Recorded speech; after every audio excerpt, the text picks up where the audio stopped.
వచ్చిన ఈ చక్కటి గురువారం లేకుంటే ఈ సంవత్సరం యొక్క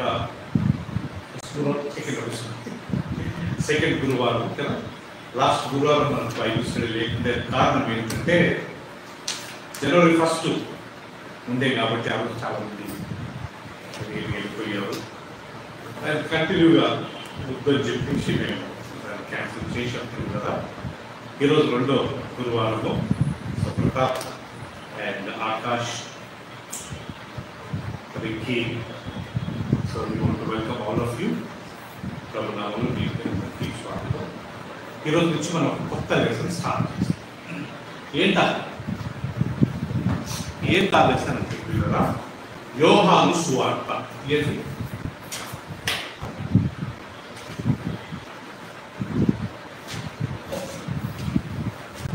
మొదటి అధ్యాయము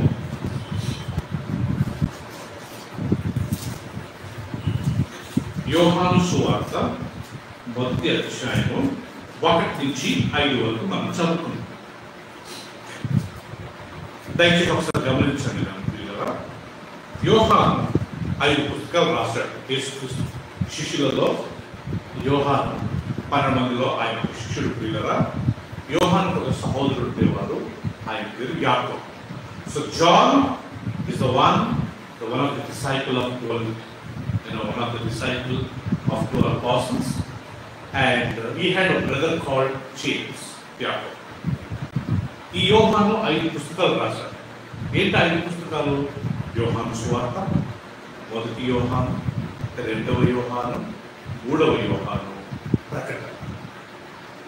ఏం పెడతా? యోహాను సువార్త, మొదటి యోహాను, రెండవ యోహాను, మూడవ యోహాను, లాస్ట్కి ప్రకటన. ఈ 5 పుస్తకాలు రాసింది యోహాను.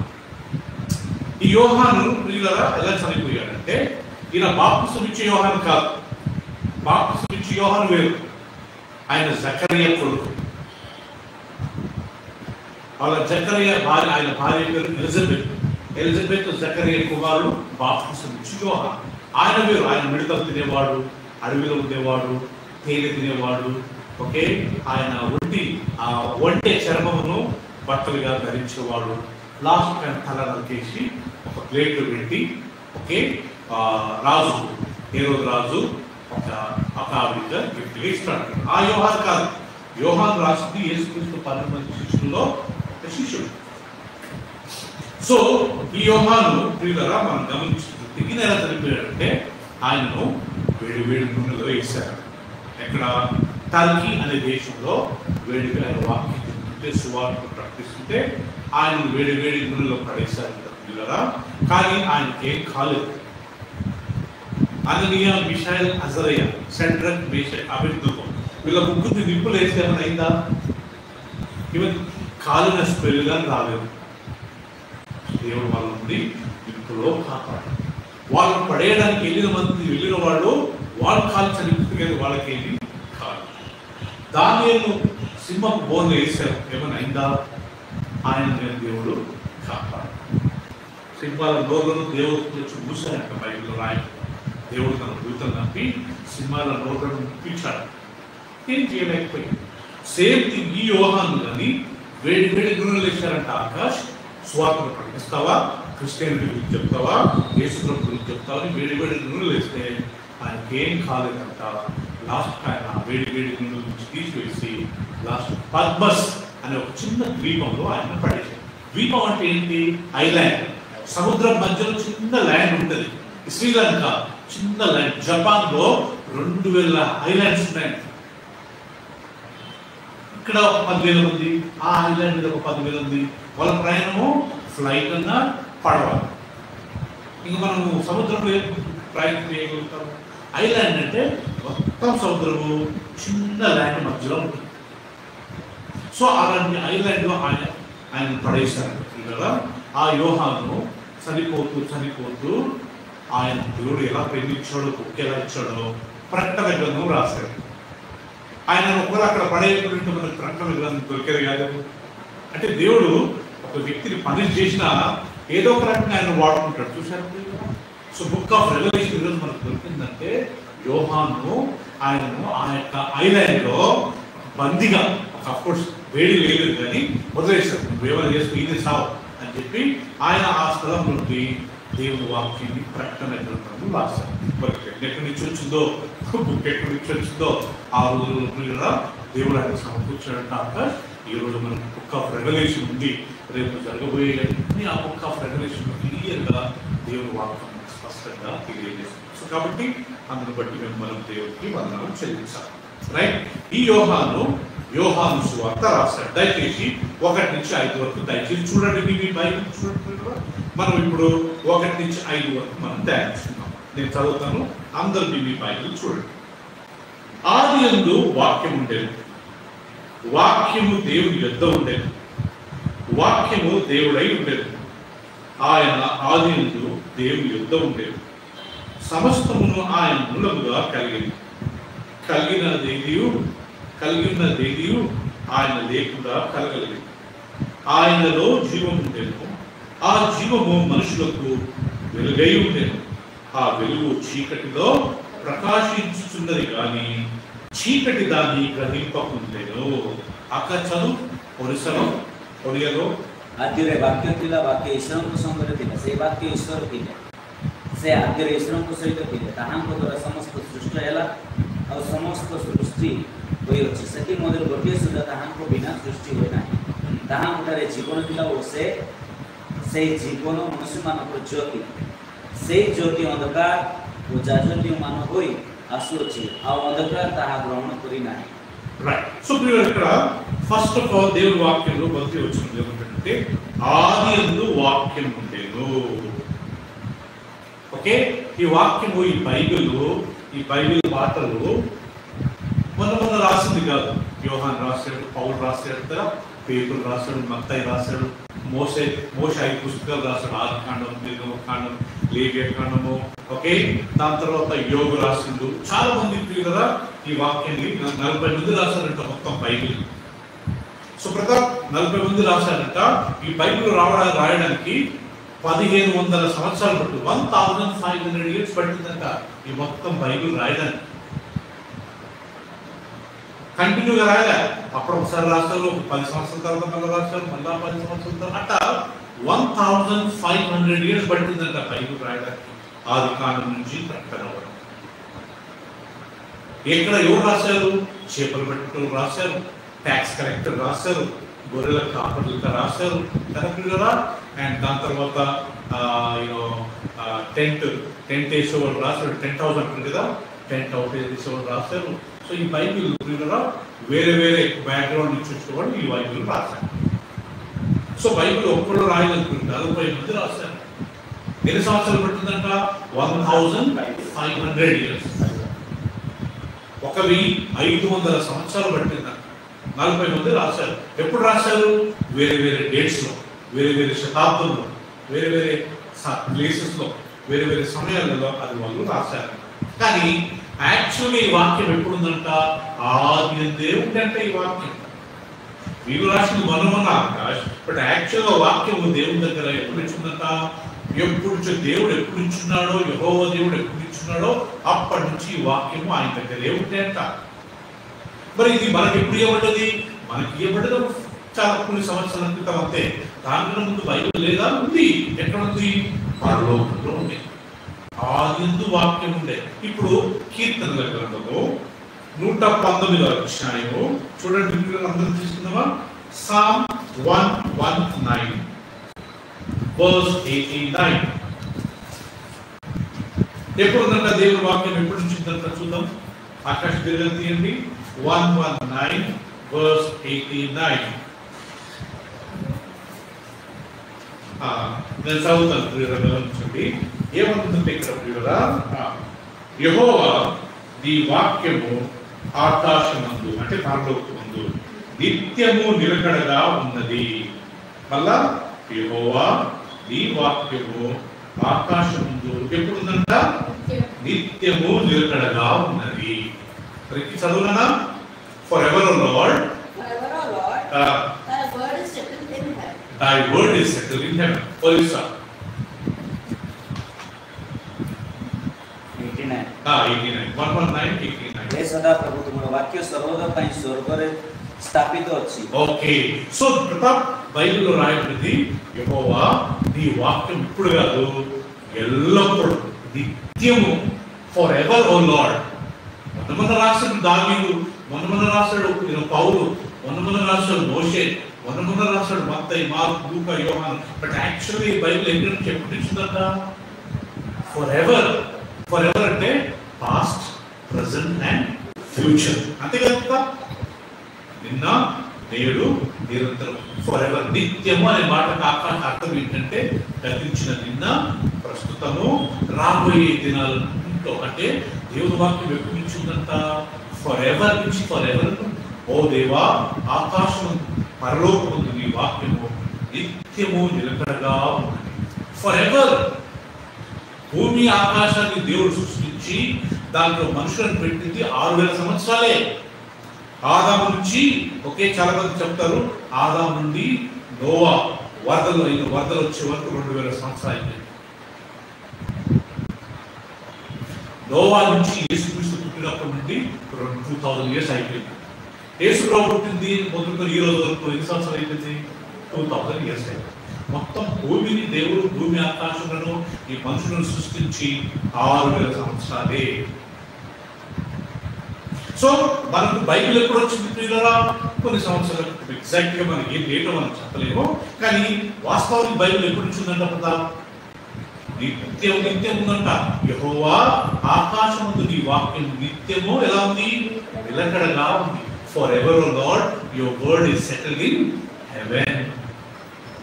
Okay friends, for ever God's word is settled in heaven. అందుకే దేవుని వాక్యంలో రాయబడింది ఆది ఏముండేనో వాక్యం. సో ఈ వాక్యం అనేది ఇప్పుడు కూర్చుని కాదు, ఎప్పుడు నుంచో ఈ వాక్యం. రైట్, ఇప్పుడు ఆది ఎందు వాక్యం ఉండేను. ఆ వాక్యం ఎవరు ఎంత ఉండేను చూద్దామా? యోహాను సువార్త మొదటి అధ్యాయం తీసుకుంటాం ప్రియులారా. ఆది ఎందు వాక్యం ఉండేను, తర్వాత వాక్యము దేవుని యొద్ద ఉండేను. ఇది ప్రియులారా, ఈ వాక్యం ఎవరి దగ్గర ఉన్నదంట? దేవుని దగ్గర ఉన్నదంట. ఇంకొక మాట చెప్పాలంటే ప్రియులారా, యెహోవా దేవుడు, తండ్రి అయిన దేవుని దగ్గర ఈ వాక్యం ఉండేది. గమనించండి, చాలా క్లియర్ గా రాయబడింది ఆది యందు ఇదిగోండి ఈ వాక్యం. ఇది బైబిల్. ఇది ఎప్పటి నుంచి ఉందంటే ఈ వాక్యము ఆది యందు ఉందంట. ఈ వాక్యం ఎవరి దగ్గర ఉన్నదంట? దేవుని దగ్గర ఉన్నదంట. చూడండి వాక్యం ప్రియులారా, ఈ వాక్యము ఓకే. యోహాను, మొదటి యోహాను 1:1-5 వరకు చదువుకుందామా? ఫస్ట్ జాన్, ఇదే ఆయనే రాస్తున్నాడు. చూడండి వాక్యం ప్రియులారా, మొదటి యోహాను 1:5 మనం చదువుకున్నట్లయితే 1-5 వరకు మనం చదువుకుందాం. First John chapter 1-5. ఇక్కడ ఇదే యోహాను ఏమని రాస్తున్నాడు? జీవవాక్యము గురించినది ఆది నుండి ఏది ఉండేనో. ఈ వాక్యం ఎప్పుడు ఉంటుందంట? ఆది నుండి ఏది ఉండేనో, మేము ఏది వింటిమో, కన్నులారా ఏది చూచితమో, ఏది నిదానించి కనుగొంటిమో, మా చేతులు దేనిని తాకుచునో, తాకి చూచెనో, అది మీకు తెలియచేయుచున్నాము. ఆ జీవము ప్రత్యక్షమాయను, తండ్రి యొద్ద ఉండి మాకు ప్రత్యక్షమైన ఆ నిత్య జీవమును మేము చూచి ఈ జీవమును గురించి సాక్షించుచు దాన్ని మీకు తెలియపరుచుతున్నాము. మాతో కూడా మీకు సహవాసం కలుగునట్టు మేము చూచిన దానిని, వినిన దానిని మీకు తెలియజేస్తున్నాము. సుప్రీం ఇక్కడ గమనించి, ఇక్కడ పౌలు యోహాను అంటాడు ఆది నుండి ఒకే జీవవాక్యం ఉంటుంది. మీరు ఆ జీవవాక్యం ఎవరి గురించి మాట్లాడుతున్నాడు? ఆయన యేసుక్రీస్తు గురించి మాట్లాడుతున్నాడు. మేము ఏది చూసామో, యోహాను ఎవరు చూసిండు? యేసుప్రభునే. అది మేము ఏం విన్నామో, యేసుప్రభు 4 సువార్తలలో ఏం ప్రకటించాడో అవన్నీ యోహాను రాశాడు. మేము యేసుప్రభు ఏమేమి చేశాడో చూసాము, యేసుప్రభు ఏమేమి చెప్పాడో విన్నాము, ఆయన మేము పుట్టాము, ఆయనతో మేము పడుకున్నాము, ఆయనతో మేము భోజనం చేశాము. ఏంటది? జీవవాక్యం. ఆ వాక్యం ఏముందంట? జీవం ఉంది. దీనికి మనం ఒక వ్యత్యాసం. దీంట్లో జీవము లేదు, మైక్లో జీవం లేదు. ఇవి ఎప్పుడు బ్రతకదు, దీనికి మాట్లాడదు కదా. ఈ మొబైల్ ఫోన్ మాట్లాడు. సో దేవుని వాక్యము జీవం కలదంట. ఆది నుండి మేము జీవవాక్యం గురించి మేము ఏది చూశామో, ఏది విన్నామో, ఏది పుట్టామో ఆ జీవవాక్యం గురించే మేము మాట్లాడుతున్నాం. సో ఈ వాక్యము ప్రియులరా, అది ఆది నుండి దేవుడైన యెహోవా ఉన్నది మొదలుకొని ఈ వాక్యము ఉన్నదని దేవుడి వాక్యం అంటూ. సో కాబట్టి ఈ వాక్యము ఆది నుండి ఉన్నది. రెండోది, ఈ వాక్యం ఎవరి యొద్ద ఉండేనంట? దేవుని యొద్ద. మూడోది, ఆ వాక్యమే దేవుడై ఉండెను. సో ఈ వాక్యము ఇప్పుడు మనం చూడడానికి ఇది బైబిలే, చూడడానికి ఇది ఒక పేజే, కానీ దీంట్లో రాయబడ్డ మాటలు అవి జీవులు అన్నమాట. ఆదిలో వాక్యం ఉండెను, ఆ వాక్యం దేవుని యొద్ద ఉండెను, ఆ వాక్యం ఏమై ఉండెను? దేవుడు ఉండెను. ఇప్పుడు యెహోవా దేవుడి గురించి కాదు మాట్లాడేది, ఈ వాక్యం అనే దేవుడి గురించి మాట్లాడతాడు. యెహోవా దేవుడు ఇప్పుడు కూర్చున్నాడు, వాక్యం అనే దేవుడు ఆది నుంచి ఉన్నాడంట. ఈ వాక్యం అనే దేవుడు దేవుడి యొద్ద ఉన్నాడంట. అంటే తండ్రి అయిన దేవుడు, యేసుక్రీస్తు అనే దేవుడు. మన ముగ్గురు దేవుడు కాదు, కాకపోతే మనం ఒకే తండ్రిగా ఒకే దేవుడిని భావిస్తున్నాము. వాడు తండ్రి, వాడు పరిశుద్ధాత్మ. సో వినండి, ఆది వాక్యం ఉండెను, ఆ వాక్యం దేవుడి యొద్ద ఉండెను, ఆ వాక్యమే ఏమై ఉండెను? దేవుడై. చూడండి పిల్లరా, ఇంకొక మాట చెప్పాలంటే దయచేసి తీయండి. మొదటి యోహాను 1:1 మళ్ళా చదువుతున్నాము. మొదటి యోహాను 1:1 మనం చదువుతున్నట్లయితే అక్కడ మళ్ళా ఒక వాక్యం మనం గమనిస్తున్నాము. ఫస్ట్ జాన్ చాప్టర్ 1:1 ఏమనుకుంటారు? జీవవాక్యమును కూర్చున్నది ఆది నుండి ఏది ఉండెనో, మేమేది వింటిమో, కన్నులారు ఏది చూచితమో, ఏది నిదానించి కనుగొంటిమో, మా చేతులు దేనిని తాకు సూచనో అది మీకు ఏం చేస్తున్నాం? మేము తెలియజేస్తున్నాము. సో ఈ వాక్యము ఆది ఉండేనంట, ఆ వాక్యము దేవుడి యొద్ద ఉండే, దేవుడై ఉండేనంట, ఆ వాక్యమే దేవుడి యొద్ద ఉండే. సో ఆది వాక్యం ఉండెను, వాక్యము దేవుడి యొద్ద ఉండెను, ఆ వాక్యమే దేవుడై ఉండెను. ఇంకొక మాట చెప్పాలంటే తండ్రి అయిన దేవుడి దగ్గర వాక్యం అనే దేవుడు ఉన్నాడంట. ఎవరి వాక్యం అనే దేవుడు? యేసు క్రీస్తు. In the beginning was the word was with God, and the word was God, the word is God. ఇప్పుడు మన చేతిలో పట్టుకున్న బైబిల్ ఏంటంట? దేవుని వాక్యము. అది ఎవరంట? దేవుడే. So interchangeably Pratap we can call దేవుని వాక్యమును మనం దేవుడు అనొచ్చు, దేవుని వాక్యమును మనం యేసుక్రీస్తు అనొచ్చు. ఒక వాక్యంలో యేసుక్రీస్తు ఏమని పేరా తెలుసా అండి? ప్రకటన గ్రంథం తీసుకుంటాం. యేసుక్రీస్తుకు ఒక పేరు ఇచ్చారు. ఏంటి ఆ పేరు కదా చూసుకుందామా? ప్రకటన గ్రంథము 19:13 ఒకసారి చూసినట్లయితే యేసుక్రీస్తుకు ఒక పేరు ఇచ్చారు. ఇక్కడ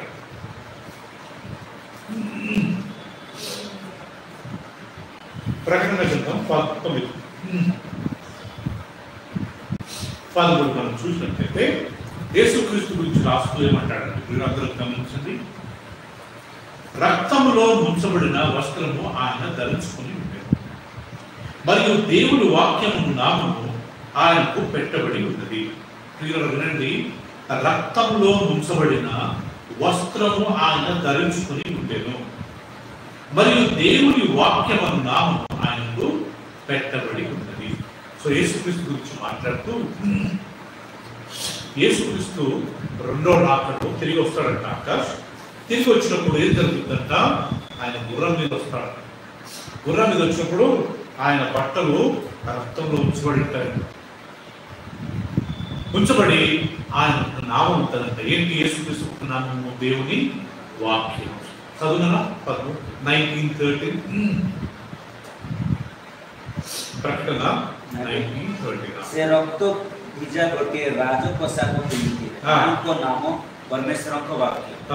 సో చదువుకి And he was clothed with the vesture dipped in blood, and his name is called the Word of God. And his name is called, Jesus పేరు ఏం పేరంట? Word of God. అర్థమైందా? యేసు ప్రభు గుర్రం మీద వస్తాడంట, ఆయన బట్టలు రక్తంలో ముంచబడి ఉంటాయంట, ఆయనకు దేవుని వాక్యం అని పేరు. ఇంకోసారి మనం బైబిల్ పట్టుకున్నప్పుడల్లా మనం గుర్తు చేసుకోవాల్సింది ఏంటంటే బైబిలే యేసుక్రీస్తు, బైబిలే దేవుడు, దేవుడే యేసుక్రీస్తు. ఓకే, వాక్యమే తండ్రి, వాక్యమే కుమారుడు, యేసుక్రీస్తే దేవుని వాక్యము. అర్థమైంది కదా? ఏం కన్ఫ్యూజన్ లేదు. ఆదిలో వాక్యం ఉండేను, వాక్యం దేవుడు ఎంత ఉండేను, ఆ వాక్యమే దేవుడై ఉన్నాడు. సో ఈ వాక్యం ఎవరంట? ఇప్పుడు మనం పట్టుకున్న వాక్యము యేసుక్రీస్తు దేవుడు. ఈ ఆదిలో ఎక్కడున్నాడంట? దేవుని యొద్ద, దేవుని దగ్గర ఉండేవాడంట. అది దాని అర్థం. సో కాబట్టి ఈ ఆదికాండం యోహాను సువార్తలో మనం గమనించాల్సింది ఏంటంటే దేవుని వాక్యమే దేవుడు, యేసుక్రీస్తే దేవుని వాక్యము. Interchangeably we can call God as a word, we can call word as a God, we can call God as Jesus, we can call Jesus as God. Interchangeably మనము తండ్రిని వాక్యం అని పిలవచ్చు, వాక్యం తండ్రిని పిలవచ్చు, యేసుక్రీస్తును వాక్యం అని పిలవచ్చు, వాక్యము యేసు ప్రభువు అని మనము పిలవచ్చు. అందుకే మనం ఇందులో ఏం పెట్టుకోవాలంటే మనం దేవుని వాక్యం, ఫోటోలు కాదు, సిలువలు కాదు, గుర్తులు కాదు. బైబిల్ రాయబడింది పైన ఆకాశం ఉంది కానీ, కింద భూమి ఉంది కానీ, భూమి కింద ఉండే నీటి ఉంది కానీ, ఏ స్వరూపము చేసుకునకూడదు కదా, దాని సాగిలపడి నమస్కారము చేయకూడదు. సూర్య చంద్ర నక్షత్రాలను మీరు చూసినప్పుడు మీరు మరుగు కొల్పబడి మోసపోయి వాటిని పూజింపకూడదు. నీ దేవుడు యెహోవా సర్వజనులకు వాటిని సృష్టించాడు. సో మన ఇంట్లో పెట్టుకోవాల్సింది దేవుని వాక్యం. ఇది ఇంతగా పట్టుకొని ద్వితీయోపదేశకాండం 6:6 బుక్ ఆఫ్ డిటరానమీ చాప్టర్ 6 verse 6 చూస్తున్నాము పిల్లలు. మన ఇందులో మనం ఏం పెట్టుకోవాలి? ద్వితీయోపదేశకాండం బుక్ ఆఫ్ డిటరానమీ చాప్టర్ 6 verse 6.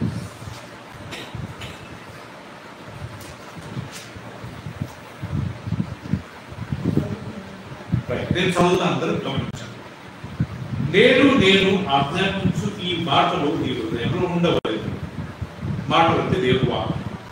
నీవు నీ కుమారులకు వాటిని అభ్యసింప చేసి నీ ఇంట కూర్చున్నప్పుడు, నీ త్రోవను నడిచినప్పుడును, పండుకున్నప్పుడును, లేచినప్పుడును వాటిని గూర్చి మాట్లాడవలెను.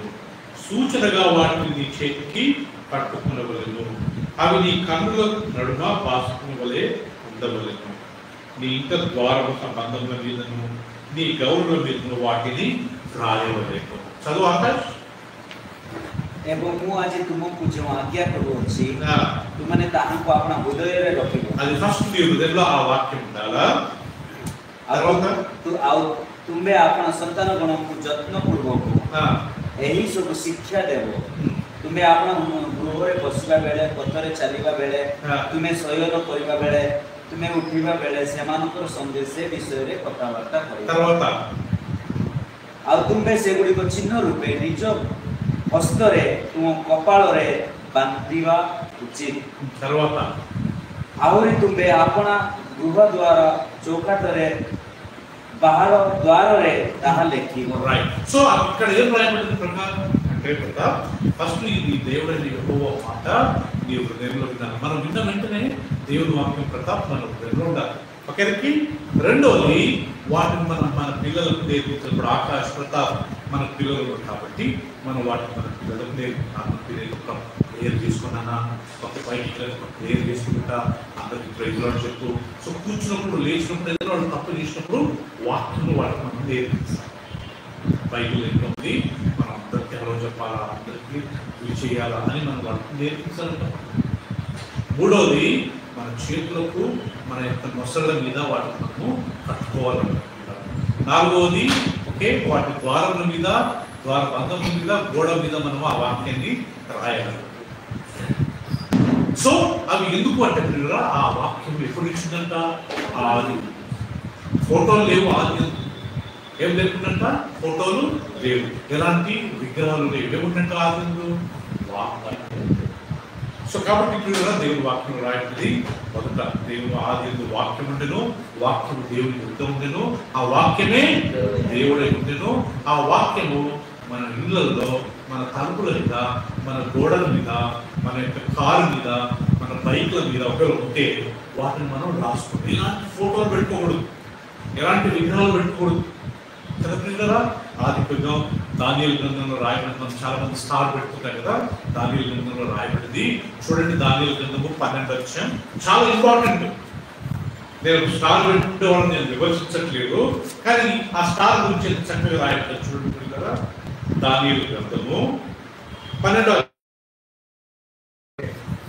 3వ వచనం చూస్తున్నాను పిల్లలు, నేను చదువుతాను, దయచేసి మీ బైబిల్ చూడండి. 12వ అధ్యాయము 3వ వచనం ఏమని రాయబడింది? 12:3 అంటే పిల్లల, బుద్ధిమంతులైతే ఆకాశ మండలంలోని జ్యోతులను పోలిన వారి ప్రకాశించుదురు, నీతి మార్గమును అనుసరించి నడుచుకున్నట్లు ఎవరినో అనేకులను తిప్పుదురో వారు నక్షత్రము వలె నిరంతరం ఏం చేస్తారంట? ప్రకాశించుదురు. రికి చదువునా ఇంగ్లీష్ లో? ఎవరైతే బుద్ధిమంతులు ఎవరైతే ఉంటారో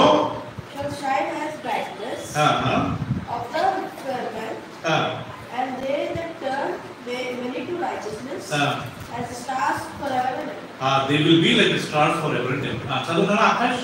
దానియేలు 12:3 ଆଉ ଯେଉଁମାନେ ଜ୍ଞାନବାନ ସେମାନେ ଆକାଶରେ ଦୀପ୍ତି ତୁଲ୍ୟ ଓ ଯେଉଁମାନେ ଅନେକଙ୍କୁ ଧର୍ମର ପ୍ରତି ଫେରାଇ ଆଣନ୍ତି ସେମାନେ ତାରାଗଣ ତୁଲ୍ୟ ଅନନ୍ତ କାଳ ପର୍ଯ୍ୟନ୍ତ ସେଜୟ. సో ప్రతాప్ చూశారు కదా, ఎవరైతే బుద్ధిమంతులు ఉంటారో దేవుడు, వాళ్ళు ఆకాశంలో జ్యోతుల మాత్రం ఎల్లప్పుడు ఉంటారు, ఎప్పుడో జ్యోతుల మాత్రమే ఉంటారంట. ఎవరినైతే నీతి మార్గంలో నడిపిస్తారో వాళ్ళు నక్షత్రంలో ఎల్లప్పుడు వాళ్ళు పరలోకంలో లేకపోతే ఆకాశంలో వాళ్ళు మెరుస్తూ ఉంటారు, ప్రకాశవంతులైతే ఉంటారు. సో నిజమైన నక్షత్రం ఎవరు చెప్పండి? ఇప్పుడు మనమే కదా. ఎవరైతే ఇతరులను నీతి మార్గంలో నడిపించి బుద్ధిగా ప్రవర్తిస్తారో వాళ్ళు వాక్యం ప్రకారము వాళ్ళు ఆకాశంలో జ్యోతుల వలె ఉంటారంట, నిరంతరము నక్షత్రంలో వలె వాళ్ళు వెలుగుతూ ఉంటారంట. అర్థం కదా. సో నిజమైన వెలుగు మనమే అంటారు. యేసుక్రీస్తు నేనే వెలుగునని, తర్వాత మనల్ని ఆయన వెలుగుగా చేశారు. కాబట్టి సుప్రియుల దేవుడి వాక్యంలో రాయబడ్డ ప్రకారం ఆది వాక్యం ఉండను, వాక్యం దేవుడి యుద్ధం ఉండను, వాక్యము దేవుడై ఉండను. తర్వాత ఆది యోహాను 1:1 తీసుకున్నాం.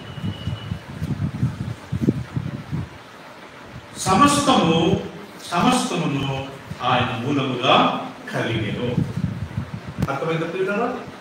సమస్తము ఆయన మూలముగా కలిగెను.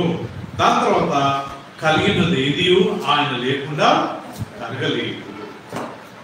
సో ఈ లోకంలో ఉన్న ప్రతి ఒక్కటి చదువున జాన్ 1 తర్వాత ସେ ଆଦିରେ ଈଶ୍ୱରଙ୍କ ସହିତ ଥିଲେ, ତାହାଙ୍କ ଦ୍ୱାରା ସମସ୍ତ ସୃଷ୍ଟି ହେଲା ଆଉ ସମସ୍ତ ସୃଷ୍ଟି ହୋଇଅଛି, ସେଥି ମଧ୍ୟରୁ ଗୋଟିଏ ସୁଦ୍ଧା ତାହାଙ୍କ ବିନା ସୃଷ୍ଟି ହୋଇନାହିଁ. The same was in the beginning with God. All things were made by Him. All things were made by Him. And without Him, not anything made. Okay. ప్రియులారా, బైబిల్లో రాయబడింది సమస్తమును ఆయన మూలంగా కలిగినది. ఏంటి సమస్తము? ఆకాశం, భూమి, ఆకాశము, సూర్య చంద్ర నక్షత్రాలు, పర్వతాలు, సముద్రము, కొండలు, మనుషులు, పశువులు, పక్షులు, ప్రతాప్ చతుష్పాద జంతువులు, పురుగులు, చేపలు, సమస్తం A to Z యేసుక్రీస్తు మూలంగానే దేవుడు సృష్టించాడట. సృష్టించింది యెహోవానే, కానీ ఎవరి ద్వారా? యేసుక్రీస్తు ద్వారా. నేను కారు కొన్నా నా కూతురు గురించి, ఎవరి ద్వారా కొన్నా? ఆమె రికమెండ్ చేస్తేనే నేను కొన్నా. అలా దేవుడు ఈ భూలోకంలో సమస్తము యేసుక్రీస్తు ద్వారానే సృష్టించాడు. చక్కగా రాయడం కలిగినది ఏది? యేసు ప్రభు లేకుండా సృష్టించింది తండ్రే, కానీ యేసుక్రీస్తు ద్వారానే దాన్ని సృష్టించాడు. యేసుక్రీస్తు కొరకే దాన్ని సృష్టించాడు. అది ఇక్కడ అర్థం. కలిగినది ఏది ఆయన లేకుండా కలగలేదు. చూడండి ఆ వాక్యము. ఇంకొక వాక్యము మనం గమనించినట్లయితే ఆ వాక్యము I think the book of కొలోసీయులకు రాసిన పత్రిక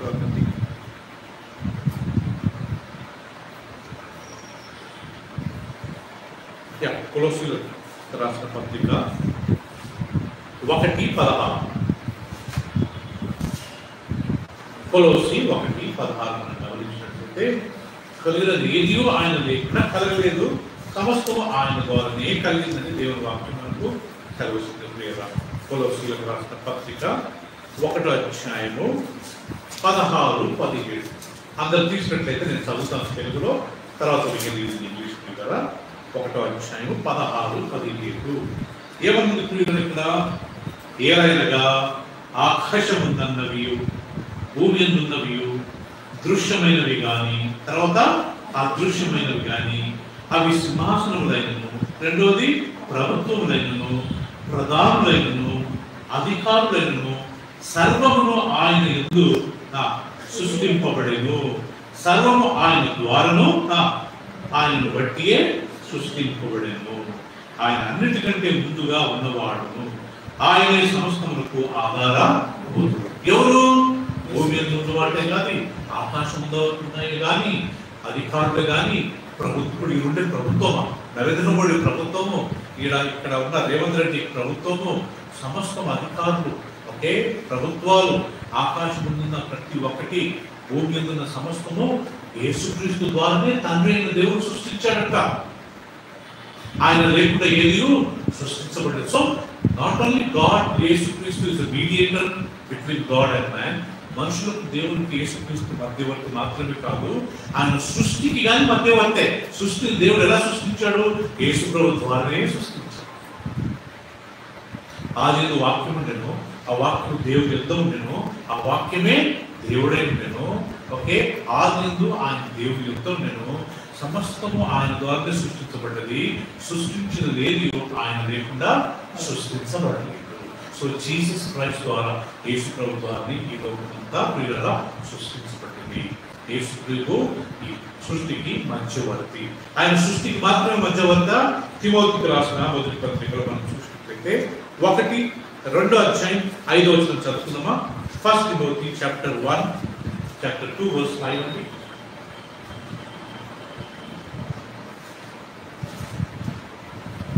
Chapter 2 verse 5 మనం గమనించినట్లయితే,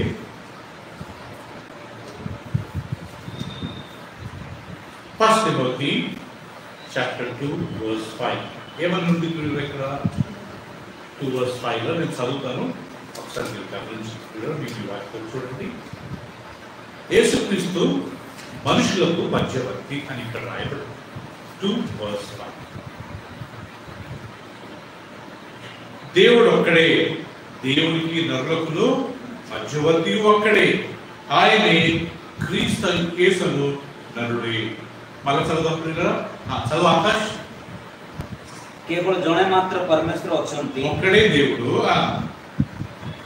తర్వాత కేవలం జనే మాత్ర परमेश्वर अछंती मनुष्य पाई परमेश्वर को निकट पहुंचवा निमंते जने मात्र मध्यस्थ अछंती, सेही मध्यस्थ यीशु ख्रीष्ट अटंती. राइट, व्यक्ति चलुना. There is one God. There is one God. There are not many gods. There is one God And one mediator. And one mediator between God and man. Between God and man. The man Jesus Christ. And the man Jesus Christ. Who is that mediator? Jesus Christ. కదా దేవుడు, దేవుడు ఒక్కడే ఆకాష్. దేవుడికి మనుషులకు మధ్యవర్తి ఒక్కడే. ఆయన ఎవరంట మధ్యవర్తి? యేసు మీడియేటర్ అంటారు కదా. సో యేసుక్రీస్తు సృష్టికి మాత్రమే మీడియేటర్ కాదు, మనుషులకు దేవుడికి కానీ ఆయన మధ్యవర్తి. ఇప్పుడు ఒక వ్యక్తి దేవుడితో సమాధాన పడాలంటే యేసుక్రీస్తు ద్వారానే వెళ్ళాలి. You got my point? ఒక వ్యక్తి దేవుడితో సమాధాన పడాలంటే యేసుక్రీస్తు ద్వారానే వెళ్ళాలి, అప్పుడే ఆ వ్యక్తి సమాధాన పడగలుగుతాడు. సో యేసుక్రీస్తు ఈ భూమికి ఆకాశంకైనా మధ్యవర్తి. మనకు ప్రియుల దేవుడు బైబిల్లో రాయబడింది, దేవుడు ఆదిలో సృష్టించినప్పుడు యేసుక్రీస్తు పక్కలే కూర్చున్నాడంట. దేవుడు తండ్రి కుమారుడు ఈ భూమిని సృష్టించినప్పుడు, ఈ నరులను సృష్టించినప్పుడు వీళ్ళు ఒకరికొకరు మాట్లాడుకుని ప్లాన్ చేసి సృష్టించారట. అది ఎక్కడుంది? ఆది కాండం. ఒకసారి తీసుకుందాం ప్రియులారా. దేవుడు ఎంత గొప్పగా ప్లాన్ చేసి మనుషులను సృష్టించాడు. ఈ సృష్టిని సృష్టించాడు, ఈ సమస్తాన్ని సృష్టించాడో ఒకసారి మనం గమనించినట్లయితే ఆదికాండము 1వ అధ్యాయము 26వ వచనం మనం గమనించుకుందాం. ఆదికాండము 1వ అధ్యాయము మేబీ ఫస్ట్ ఆదికాండము 1వ అధ్యాయము 26వ వచనం మనం గమనించినట్లయితే యెహోవా దేవుడు కుమారుడు యేసుక్రీస్తు పరిశుద్ధాత్మ దేవుడు పరలోకంలో కూర్చొని వాళ్ళు డిస్కషన్ చేసుకుంటున్నారంట. ఏమో డిస్కషన్ చేసుకుంటున్నారంట కదా 26వ వచనం మనం గమనించినట్లయితే దేవుడు మన స్వరూపమందు, గమనించండి, దేవుడు మన స్వరూపమందు మన పోలిక చొప్పున నరులను చేయడము, వారు సముద్రపు చేపలను, ఆకాశ పక్షులను, పశువులను, సమస్త భూమిని మీద ప్రాకు ప్రతి పురుగులను, జంతువును ఏలుదురు. మళ్ళా గమనించండి 26 దేవుడు ఏమంటున్నాడు? మన స్వరూపమందు మన పోలిక చొప్పున నరులను చేయడము. సో ఇక్కడ ప్రతాప్ దేవుడు ఎవరితో మాట్లాడుతున్నాడు? యేసుక్రీస్తుతో పరిశుద్ధాత్మ దేవుడితో. ఒక్కోడు ఉన్నప్పుడు ప్రతాప్ మనం అనే మాట వస్తుందా? దేవుడు ఎప్పుడు వస్తుంది మనం అనే మాట? ఒకరికంటే ఉన్నప్పుడు కదా. మనం వెళ్దాం నీరజ్, మనం వెళ్దాం, నేను ఒక్కరిని వెళ్తుంటే మనం వెళ్దాం అంటానా? అలా దేవుడు సృష్టించినప్పుడు మనము మన పోలిక చొప్పున నరులను చేయడము, మన స్వరూపమందు మనుషులను చేయడం. అంటే యేసుక్రీస్తు కాన్ఫరెన్స్, యేసుక్రీస్తు పరిశుద్ధాత్మ దేవుడు తండ్రి కూర్చొని వాళ్ళు మాట్లాడుతూ మన పోలిక చొప్పున మన యొక్క స్వరూపంలో మనుషులను చేస్తాం. తండ్రి ఎక్కడ ఉన్నాడు? ఆకాశ్, కుమారుడు ఉన్నాడు, పరిశుద్ధాత్మ దేవుడు అని ముగ్గురు డిస్కషన్ చేసి మనుషులను సృష్టించారు. అంతేనా? ఇంకొక వాక్యం మనం తీసుకున్నాం కదా, మనము అనే మాట ఆదికాండంలో ఇంకొకసారి వస్తుంది. అది ఎక్కడంటే ప్రియులరా, అది 11వ అధ్యాయము, ఆదికాండం 11వ అధ్యాయము 7వ వచనం మనం గమనించినట్లయితే 11:7 ఏమంటుంది ప్రియులరా? ఇక్కడ ప్రభు యెహోవా దేవుడు అంటున్నాడు, గనుక మనము దిగిపోయి, ఇక్కడ చూడండి మనము అనే మాట వాడతారు, మనము దిగిపోయి వాళ్ళలో ఒకరి మాట ఒకరికి తెలియకుండా అక్కడ వారి భాషను ఏం చేద్దాము? తారుమారు చేయడం రండని అనుకునేను. మళ్ళా చూడండి కదా, ప్రభు ఇక్కడ ఏమంటున్నాడంటే కనుక ఇప్పుడు ఏం జరిగిందంట? భూమి అంతటా వచ్చి వచ్చినామండి ఒక్క భాష ఒక్క పలుకులు ఉండేది. వారు తూర్పున ప్రయాణమైపోవచ్చుండగా షీనారు దేశమందొక మైదానము వారికి కనబడి అక్కడ వారు నివసించి మనము ఇటుకలు చేసి బాగుగా కాలులు రండిని ఒకరితో ఒకడు మాట్లాడుకునేది. రాళ్లకు ప్రతిగా ఇటుకలను, అడుసుకు ప్రతిగా మట్టి కీలను వారు ఉండేది. మరియు వారు మనము భూమి అంతటా చెదిరిపోకుండా ఒక్క పట్టణమును ఆకాశం అంటున్నట్టు శిఖరము గల ఒక గోపురము కట్టుకుని పేరు సంపాదించుకుందుకు రండని మాట్లాడుచుండగా యెహోవా నరుల కుమారుడు కట్టిన పట్టణమును గోపురమును చూచి దిగి వచ్చెను. అప్పుడు యెహోవా, ఇదిగో జనము ఒక్కటే, వారందరికీ భాష ఒక్కటే, వారి పని ఆరంభించుతున్నారు. ఇక మీద వారు చేయదలచు ఏ పని అయినను చేయకుండా వారికి ఆటంకం ఏమీ ఉండదు.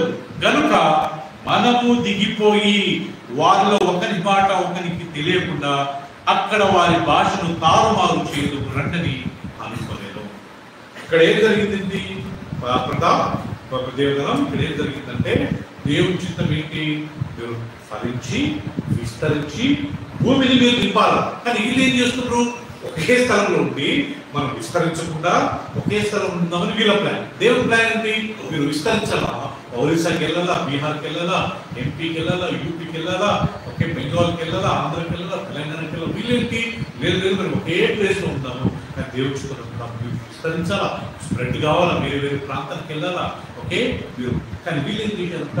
ఒకే స్థలం నుండి ఒక పెద్ద గోపురం తెలుగు చూడండి, ఈ గోపురం నుంచి దేవుని దగ్గరికి వెళ్దాము అని వాళ్ళు ప్లాన్ చేశారు. ఇటుకలు అప్పటి నుంచే స్టార్ట్ అయిన ఇటుకలు, లేకపోతే మట్టి, సిమెంట్, అప్పటి నుంచి వాళ్ళు ఏదో తెలివిగా పెద్ద గోపురం కట్టారు. సో దేవుడు ఏం చేశాడంట? ఇంకా మీరందరూ కలిసి ఏదైనా అనుకుంటే వీళ్ళు చేయలేదు ఏముండదని చెప్పి దేవుడు దిగొచ్చి చూసి వీళ్ళందరూ ఏం చేశారంట, వీళ్ళ భాషలు తారుమారు. మనము ఇక్కడ మళ్ళా ప్రభు తండ్రి అయిన దేవుడు యేసు ప్రభుతో పరిశుద్ధాత్మ దేవుడితో అంటున్నాడు, మనము దిగి వెళ్ళి వారి భాషలు ఒకరికొకరు అర్థం కాకుండా వారి భాషలు తారుమారు చేయాలి. మన స్వరూపమందు మనం దిగెళ్దాము.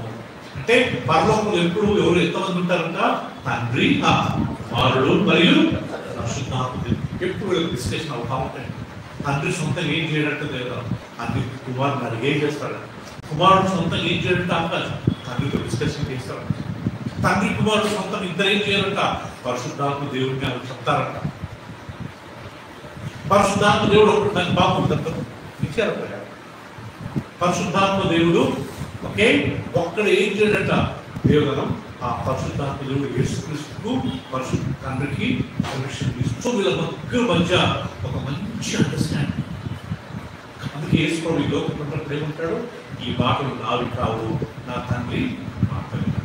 నేను వచ్చిన నా చిత్తాన్ని నెరవేర్చడం కాదు, ఎవరి చిత్తాన్ని, తండ్రి చిత్తాన్ని నెరవేర్చడం. నేను చేసే క్రియలు ఇవి నావి కావు, నా తండ్రియే. యేసు తండ్రి ఏమంటాడు, ఓకే నేను సమస్త అధికారం ఎవరికి ఇచ్చాను, కుమారునికి ఇచ్చాను. నేను ఎవరిని తీర్పు తీర్చను, కుమారునికి నేను సమస్త తీర్పు ఇచ్చాను. రేపు లాస్ట్ తీర్పు ఎవరికి ఇస్తారంట, యేసుక్రీస్తే. సో పరిశుద్ధాత్మ దేవుడు అందరినీ ఆయన నడిపించుకోడు, ఆయన క్రీస్తుకు నడిపిస్తాడు. క్రీస్తు ఎందుకు నడిపిస్తాడు? సో మనం చాలాసార్లు నేర్చుకునేది ఆకాష్, మనము దేవుడిని ఆరాధించవచ్చు, పాటలు పాడుతూ తండ్రిని తండ్రి నీకు స్తోత్రం, యేసయ్యా నీకు స్తోత్రం, పరిశుద్ధాత్మ దేవునికి స్తోత్రం. పాట పాడేటప్పుడు పరిశుద్ధాత్మ దేవుని మనం జ్ఞాపకం చేసుకుని, కానీ ప్రార్థించేటప్పుడు ఎవరు చేయాలా, తండ్రికి. జీసస్ అలా ప్రేమించేటప్పుడు ఎవరలా, పరలోకముందున మా తండ్రి. యేసు ప్రభు నేర్పించారు కదా, మీరు ప్రార్థించినప్పుడు రహస్యముందున మీ తండ్రికి మీరు ప్రార్థన చేయండి, మీరు గదిలోకి వెళ్ళి మీ తండ్రికి మీరు ప్రార్థన చేయండి. యేసు ప్రభు ప్రార్థన నేర్పించాడు, పరలోకముందున మా తండ్రి. ఇది ఎవరు చేయాలా దేవుదానం, ఇది గ్రూప్ చేసేది కాదు. పరలోక ప్రార్థన ఎక్కడ నేర్పించాడు యేసు? ప్రజలకు కనబడ నిమిత్తం చేయొద్దు, మీరు అందరు కనబడే నిమిత్తం చేస్తే మీకు ఆశీర్వాదాలు రావు. మీరు ప్రార్థించినప్పుడు గదిలోకి వెళ్ళి మీ తలుపులు మూసుకొని పరలోకముందున మీ తండ్రి, రహస్యముందున తండ్రికి ప్రార్థన చేయండి. అప్పుడు రహస్యముందున చూస్తున్న మీ తండ్రి మీకు బహిరంగంగా ఆయన బహుమానాన్ని ఇస్తాడు. ఏ రకంగా ప్రార్థించాలని చెప్పి, పరలోకముందున మా తండ్రి, నీ నామము పరిశుద్ధ పరచబడును గాక, నీ రాజ్యం మాకు వచ్చును గాక, నీ చిత్తం పరలోకమందు నెరవేరును గాక, మా అనుదిన ఆహారం నేడు మాకు దయచేయండి. ఈ పరలోక ప్రార్థన అనేది ఇండివిజువల్ గా చేయవలసింది. కానీ చాలా చర్చెస్ లో వాళ్ళు ఏం చేస్తారంటే గుంపుగా చేస్తారు. యేసుక్రీస్తు గుంపు నేర్పించాడా, లేకపోతే మీరు పర్సనల్ గా ప్రేయర్ చేసినప్పుడు చేయమన్నాడా? ఎంత క్లియర్ గా రాయబడి, నువ్వు చూడండి ఆ వాక్యం కొత్త ఇసువార్త 6వ అధ్యాయం ఒకసారి తీసుకుందాం ప్రియులారా. దానికని మనం బైబిల్ చదువుతున్నప్పుడు ఈ వాక్యం దేవుడు నాకు బయలుపరిచాడు. మనం వ్యక్తిగతంగా చేసుకుంటే అది మనకు దర్శింపు ప్రియులారా. పరలోక ప్రార్థన మత్తయి సువార్త ఒక్కసారి కాంటెక్స్ట్ గమనించండి. ఏ సందర్భంలో యేసుక్రీస్తు ఈ పరలోక ప్రార్థన మనకు నేర్పించాడు, లేకపోతే చేయమని చెప్పాడు. 6వ అధ్యాయము, మత్తయి సువార్త 6వ అధ్యాయము 5వ వచనం అందరూ గమనించండి.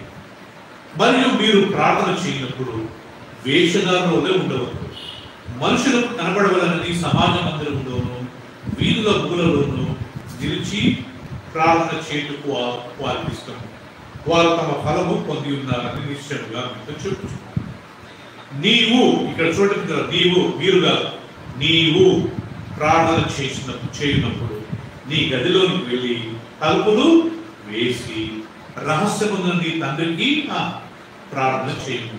అప్పుడు రహస్యమందు చూచుతూ నీ తండ్రి నీకు ప్రతిఫలం ఇచ్చుకోవచ్చు. ఆయన మీరు ప్రార్థన అది మీరు వ్యక్తిగతంగా చేయనప్పుడు అన్ని జనుల వలె వ్యర్థమైన మాటలు వచ్చిపోవద్దు, విస్తరించి మాట్లాడటం చేత వలన తమ మనవి వినబడునని వారు తమను చూస్తున్నారు. మీరు వారి వలె ఉండకూడదు, మీరు మీ తండ్రిని అడగక మునిపే మీకు అక్కరగా ఉన్నవేవో ఆయనకు తెలియదు. కాబట్టి మీరు ఇలా ప్రార్థన చేయండి. ఏమని? పరలోకమున మా తండ్రి, నీ నామము పరిశుద్ధ పరచబడును గాక, నీ రాజ్యము వచ్చును గాక, నీ చిత్తము పరలోకముందు నెరవేరునట్లు భూమి యందును నెరవేరును గాక. మా అనుదిన ఆహారం నేడు మాకు దయచేయము. మా రుణస్తులను మేము క్షమించిన ప్రకారం మా రుణములను క్షమించుము. మమ్మను శోధనలోకి తేక దుష్టుల నుండి తప్పించుము. మనుషుల అపరాధములను మీరు క్షమించిన మీ పరలోక తండ్రి మీ అపరాధములను క్షమించును. మరి మీరు మనుషుల అపరాధములను క్షమింపకపోయినట్లా మీ తండ్రి మీ అపరాధములను చెప్పండి. మీరు వ్యక్తిగతంగా ప్రార్థన చేసినప్పుడు ఈ ప్రార్థన మీరు ఉచ్చరించాలి. అందులో వలె చెప్పిందే చెప్పొద్దు, వ్యర్థమైన మాటలు చెప్పిందే చెప్పొద్దు. అలా చేస్తే దేవుడు ఉంటాడు, కానీ దేవుడు అలాంటి ప్రార్థనలు వినడు. మీరు ప్రార్థించినప్పుడు లోపలికి వెళ్ళి కల్పేసుకుని లోపలుతావో, ఏడుస్తావో, చేతులు పైకెత్తుతావో, ఊర్ల పడతావో, గుడ్డలు బాగుంటావో, ఓకే గట్టిగా వస్తావో అని వ్యక్తిగతంగా ఎవరు చూడకూడదు. మనం లోపలికి వెళ్ళి చేయాలి. నా భార్య చూడండి నేను ప్రార్థన చేసినాను అనుకోండి, మనం ప్రతిష్ఠం చెప్పాడు కదా, మీకు ప్రతిఫలం రాదు.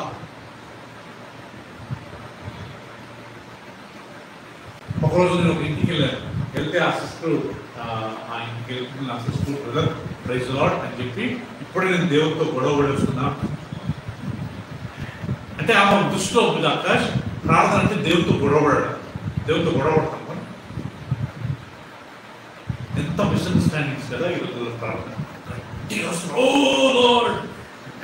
చెయ్యండి చెయ్యండి అది కాదంటే దేవుడు మనం అట్లా గట్టిగా అరిచి కమాండ్ చేయగలుగుతాము. ఇంగ్లీష్లో మీరు గూగుల్లో కూడా చూడండి, ప్రేయర్ అంటే అర్థం హంబుల్ రిక్వెస్ట్.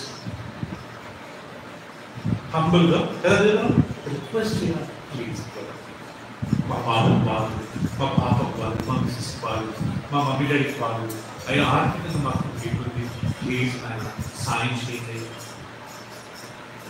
రిక్వెస్ట్ చేయాలి. దేవుని దగ్గర ఇష్టవలేదా ఇటువంటి గురువులు అనే మాట్లాడుతున్నప్పుడు సో కదా.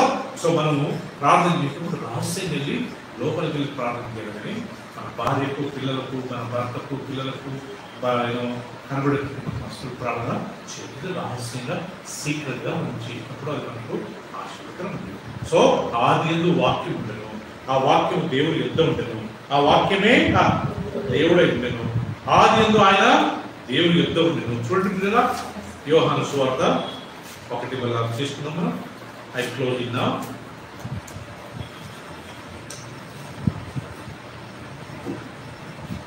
John 1 verse 1 onwards. ఆది యందు వాక్యం ఉండేది, వాక్యము దేవుని యొద్ద ఉండేది, వాక్యము దేవుడై ఉండేది. ఆయన ఆది యందు దేవుని యొద్ద ఉండేది. తండ్రి యేసుక్రీస్తు దేవుని యొద్ద ఉండేది. సమస్తమును ఆయన మూలముగా కలిగిన, అంటే యేసుప్రభు మూలముగా కలిగినదేది ఆయన లేకుండా కలగలేదు. దాని తర్వాత అంటాడు ఆయనలో జీవం ఉండేను, ఆ జీవము మనుషులకు వెలుగై ఉండేను. లాస్ట్ పిల్లల ఆ వాక్యంలో ఏముందంటే ఈ వాక్యంలో జీవం. ఈ వాక్యంలో ఏముందంట జీవం. ఇందాక చెప్పిన ఈ మైక్ ఎంత చేసినా ఇది మాట్లాడలేదు, ఈ కళ్ళద్దాలు ఎంత చేసినా ఇది మాట్లాడలేదు, ఆ మొబైల్ ఫోన్స్ ఎంత చేసినా దాంట్లో జీవం రాదు, అది తిరిగి మాట్లాడలేదు. సో ఈ వాక్యంలో జీవం ఉందంట, మనలో జీవం ఉందంట, దేవుల్లో జీవం ఉందంట, యేసుక్రీస్తులో జీవం ఉందంట. మనం జీవం గల వాళ్ళతో మనం మాట్లాడగలుగుతాం. సో ఆ వాక్యంలో జీవం ఉండేను, ఆ జీవము చూడండి దాని తర్వాత లాస్ట్ రాయబడింది, ఆ జీవము చీకట్లో జీవం ఉండేను, ఆ జీవం మనుషులకు వెలుగై ఉండేను, ఆ వెలుగు చీకటిలో ప్రకాశించుతున్నది కానీ చీకటి దాన్ని గ్రహింపకుంటే. సో ఇంకొక మాట చెప్పాలని చెప్పి కదా, ఈ వాక్యము జీవం గల వాక్యం. యేసుక్రీస్తు జీవం గలవాడు, ఆ జీవము మనుషులకు వెలుగై. ఇక్కడ వాక్యము, జీవము, వెలుగు, ఈ 3 గుర్తులను పెట్టుకోవాలి. ఆ యోహాను సువార్త 1 నుంచి 5 వరకు ఏ టైం మనం గుర్తు రావాలా? John 1 chapter 1 1 to 5 వరకు యేసుక్రీస్తే వాక్యము, యేసుక్రీస్తే జీవము, యేసుక్రీస్తే వెలుగు. యేసుప్రభు అంటాడు కదా, నేను ఈ లోకమునకు ఏమైనాను, వెలుగునై ఉన్నాను కదా.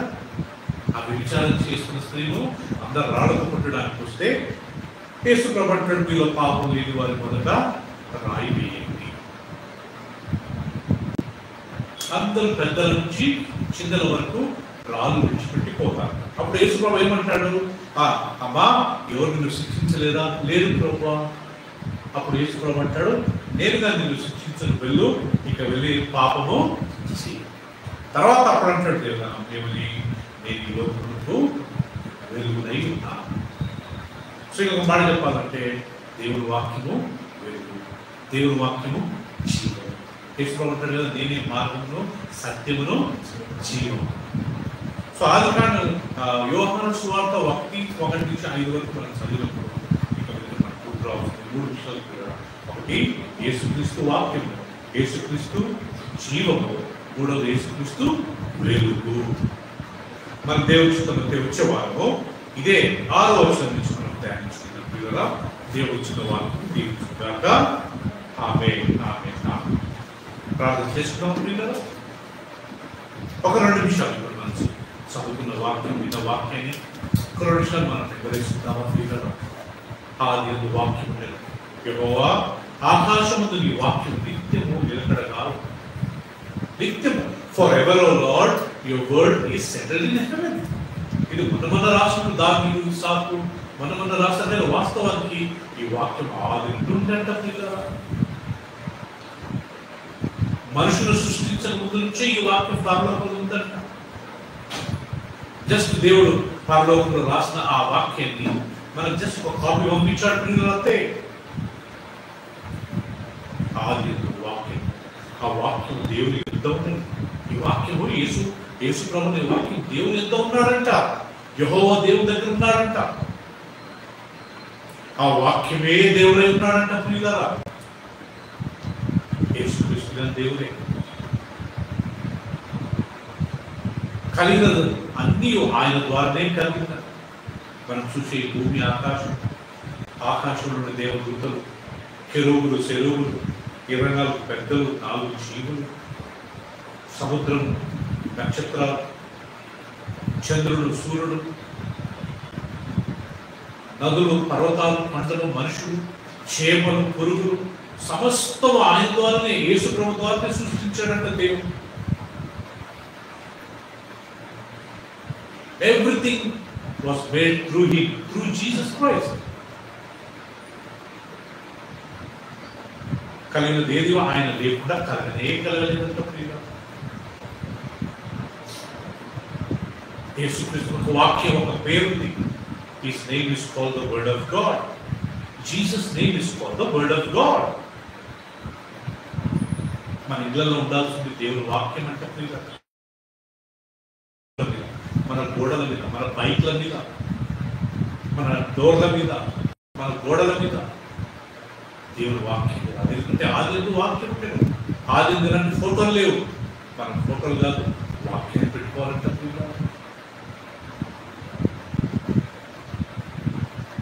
సమస్తం ఆయన ద్వారా సృష్టించబడి ఆయనలో జీవం ఉండేది.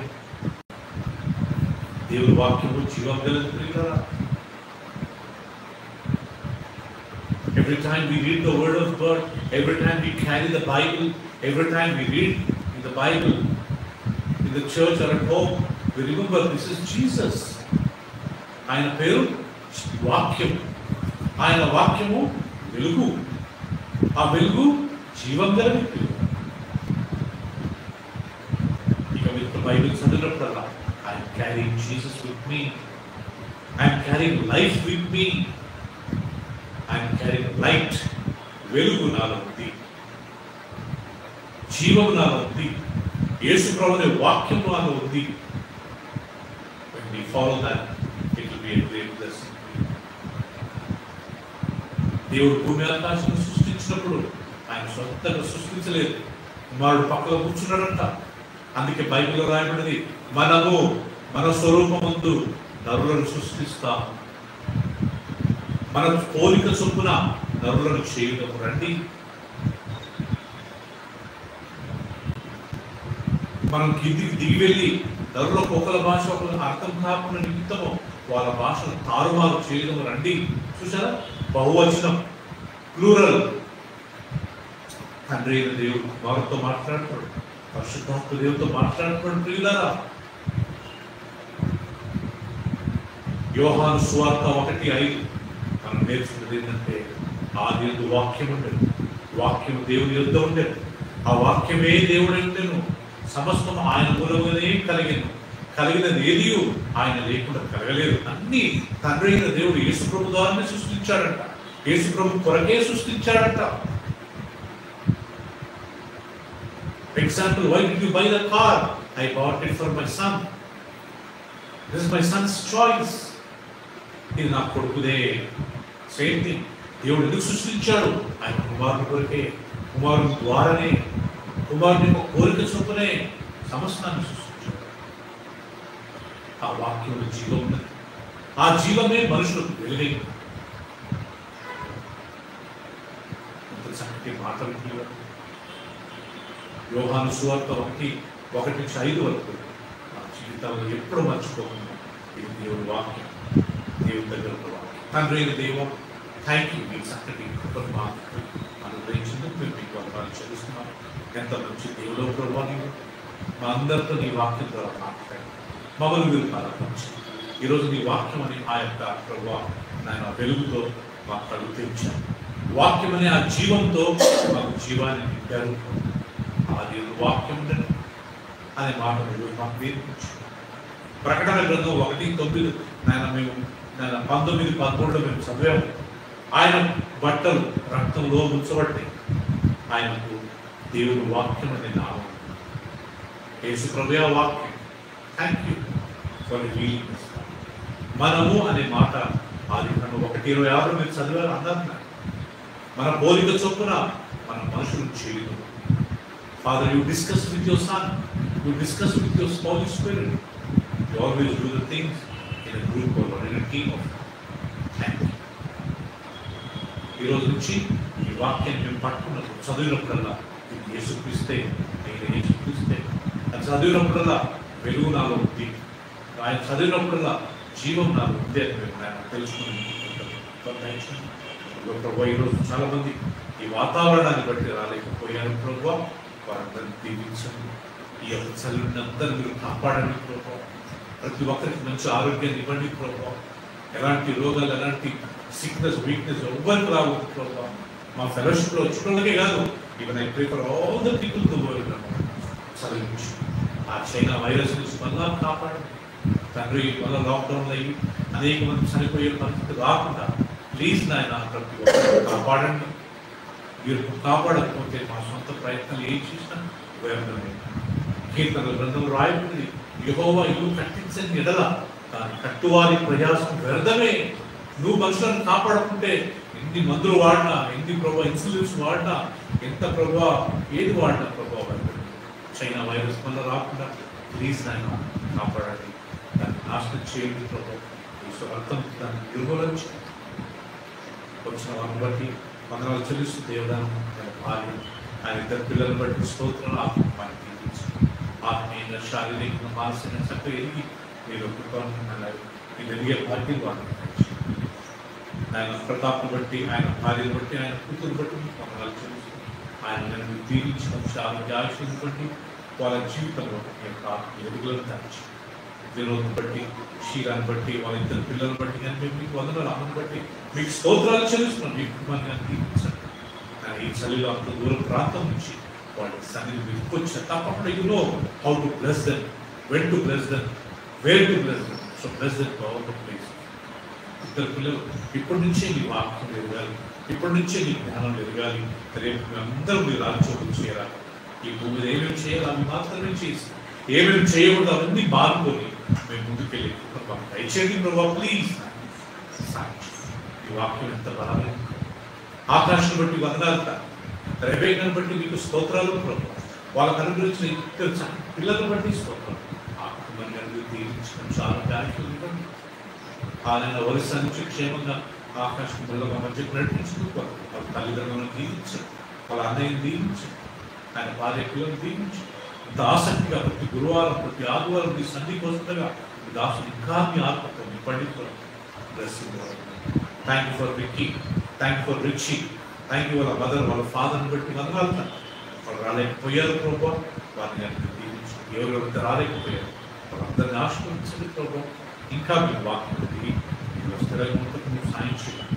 తిరిగి అందరూ క్షేమంగా వారి వారి గృహాలకు చేరుటకు నువ్వు సాయం చేయమని ఈ చిన్న ప్రార్థనను మా ప్రభువు రక్షకుడైన యేసయ్య నామములో మీకు మేము సమర్పిస్తున్నాం మా తండ్రి.